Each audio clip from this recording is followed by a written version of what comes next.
फैक्टफुलनेस sustainability by Thomas अर्नस्टॉल।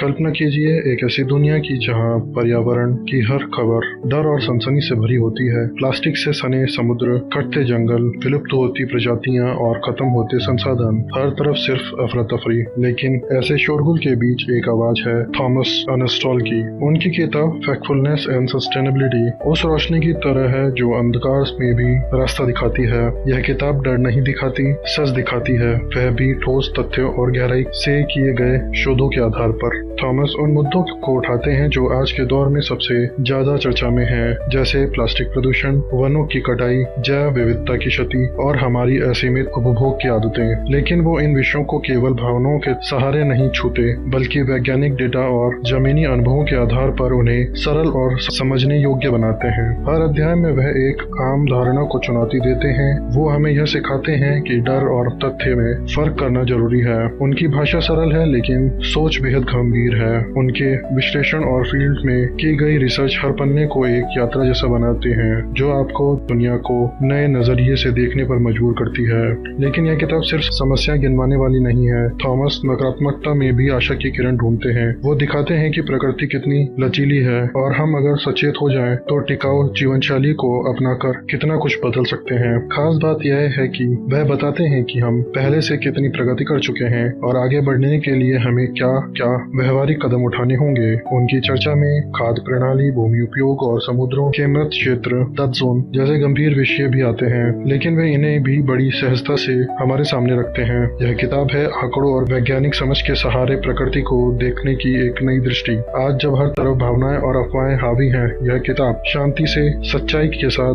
हमें बताती है कि क्या सही है और क्या जरूरी है कि हम सही दिशा में कदम उठाएं। अगर आप एक छात्र हैं, शिक्षक हैं, पर्यावरण प्रेमी हैं या सिर्फ एक जिज्ञासु पाठक, तो यह किताब आपके लिए है। यह केवल पढ़ने की नहीं, सोचने और समझने की किताब है। तो अगर यह कहानी आपको कुछ समझने, सोचने पर मजबूर कर रही है, आज ही इसकी एक कॉपी लें और इस ज्ञान की यात्रा पर निकल पड़े, क्योंकि यह सिर्फ एक किताब नहीं, प्रकृति के भविष्य की सच्ची झलक है। और अपने खाली समय का आनंद उठाइए।